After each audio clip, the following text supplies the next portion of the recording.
Olá, queridos irmãos, que a paz de nosso Senhor Jesus Cristo seja e permaneça com todos nós.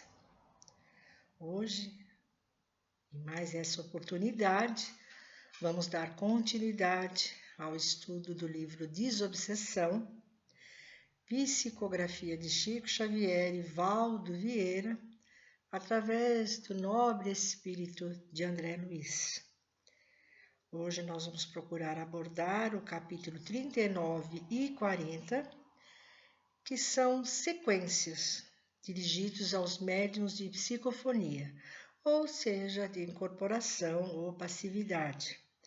Então nós vamos convidando a todos, quando terminarem o estudo de hoje, fazerem comentários, darem depoimentos de experiência mediúnica, compartilharem, que será, com certeza, de muita valia para todos nós. Então também vamos convidando a todos a fecharem seus olhos, a colocarem um copinho d'água ao lado, para irem também recebendo as benesses da espiritualidade, para favorecer a todos. E que Jesus, nosso Mestre, em sua infinita bondade e sabedoria, nos abençoe em mais esse estudo, nos emprestando o dom da interpretação, nos abençoando também com o auxílio da espiritualidade da luz, das fraternidades do amor, para que juntos possamos ser úteis a pelo menos de um dos nossos irmãos que nos ouvirem. Porque sabemos, Senhor, que queremos ser instrumentos melhores na seara bendita, mas para isso precisamos ter em mente que, sobretudo o amor em nossos corações, também precisamos ter o conhecimento para melhor servirmos. Nos abençoe, abençoe todos os irmãos que nos ouvem, seus lares sejam abençoados também.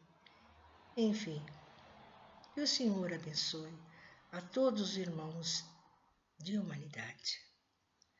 Dá-nos então permissão, Senhor, para darmos por iniciado o estudo desta noite. Graças a Deus e graças ao Senhor Jesus. Irmãos, hoje vamos procurar abordar o capítulo 39 e 40. E no capítulo 39, vamos ouvir as orientações de André Luiz para como nos conduzirmos um pouco melhor nos trabalhos de desobsessão. E ele diz: os médiuns psicofônicos, muito embora por vezes se vejam pressionados por entidades em aflição, cujas dores ignoradas lhes percutem nas fibras mais íntimas, educar-se-ão devidamente, para só oferecer passividade ou campo de manifestação aos desencarnados inquietos, quando o clima da reunião lhes permita o concurso na equipe em atividade. Isso porque, na reunião, é desaconselhável se verifique o esclarecimento simultâneo a mais de duas entidades carecentes de auxílio, para que a ordem seja naturalmente assegurada. Aqui, ele quer dizer, pelo nosso entendimento, que nos trabalhos de desobsessão de épocas mais remotas, havia somente o dirigente do trabalho para fazer o esclarecimento. Muitas casas, no passado recente, somente o dirigente fazia os esclarecimentos. Depois, André Luiz em orientar, né, que ele precisa ter mais de um esclarecedor, sobretudo quando ele não puder comparecer nas atividades de desobsessão. Nos dias de hoje, geralmente, nas tarefas da desobsessão, existem mais de um esclarecedor. Não fica somente o dirigente no comando da palavra, do esclarecimento, do consolo, aquele que se apresenta em aflição. Então, os médiuns precisam se educar, isto é, educar a mediunidade, ter a disciplina, né, e o equilíbrio de esperar, sentir a aproximação do esclarecedor para dar a comunicação.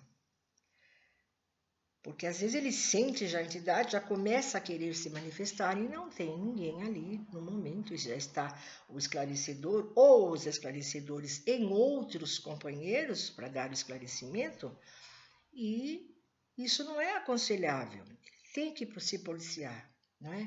Porque ele é dono do próprio corpo. Esperar a aproximação do esclarecedor para poder dar a comunicação, não é? Ainda quando o sensitivo tem as suas faculdades assinaladas por avançado sonambulismo, deve e pode exercitar o autodomínio, afeiçoando-se à observação e ao estudo, a fim de colaborar na vigilância precisa, desincumbindo-se com segurança do encargo da enfermagem espiritual que lhe é atribuída. A maioria dos médiuns hoje são conscientes, não é? A maioria. Mas o médium que está educando ainda a mediunidade e pode estar ainda inconsciente, não é? Ele tem que estar sempre se observando e aliando essa observação ao estudo para que ele, então, não venha a causar nenhum tipo de prejuízo durante a tarefa e também fora da casa espírita.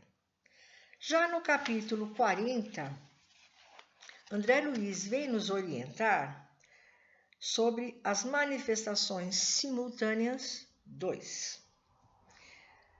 Só se devem permitir a cada médium, ele é bem claro, 2 passividades por reunião, eliminando com isso maiores dispêndios de energia e manifestações sucessivas ou encadeadas e inconvenientes sobre vários aspectos.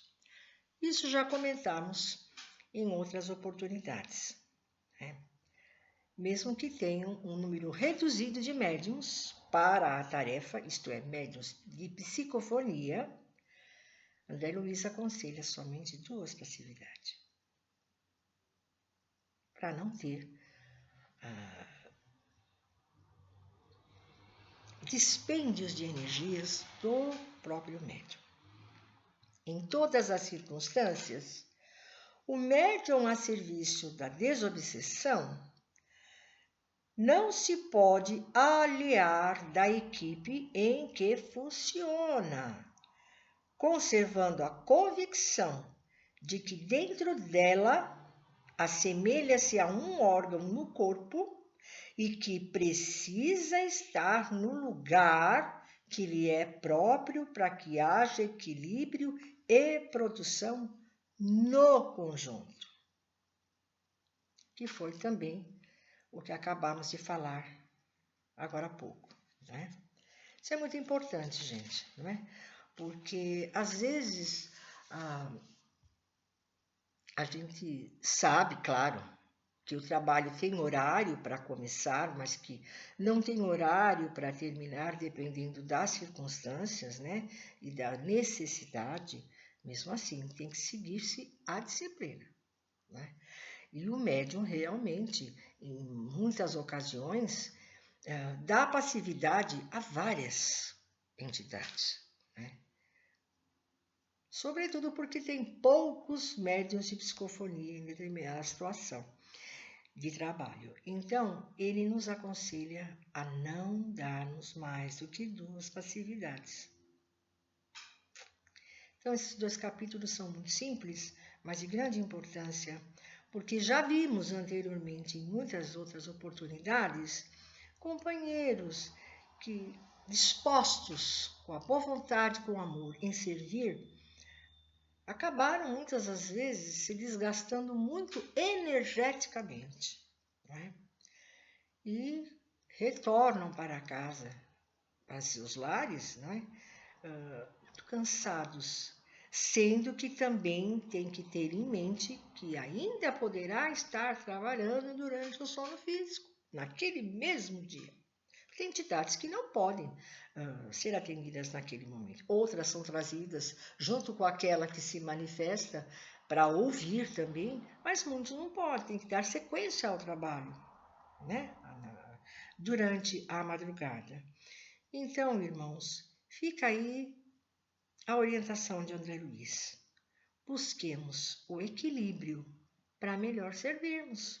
Busquemos o entendimento, o estudo, para sermos melhores instrumentos da espiritualidade. Não é? Então, educar a mediunidade, muitos dizem, vamos desenvolver melhor a mediunidade. É educar. Porque médiuns todos somos, né? Só que alguns vêm com a tarefa de serem instrumentos da espiritualidade, não é? Então, nós precisamos nos atentar sobre esses tópicos que André Luiz vem nos orientando ao longo dos capítulos para podermos, de alguma forma, sermos instrumentos úteis da espiritualidade e não causarmos nenhum tipo de empecilho ou nenhum tipo de prejuízo para a equipe mediúnica em serviço na oportunidade que está se realizando o trabalho. Então, busquemos, né, o equilíbrio, o conhecimento, para cada vez mais sermos instrumentos de amor. Então, que Jesus nos abençoe, nos fortaleça, nos ampare e nos ajude a nos reformarmos interiormente, nos moralizarmos cada vez mais, para que possamos, então, ser dignos da tarefa a qual fomos chamados. Muita paz a todos e até o nosso próximo estudo.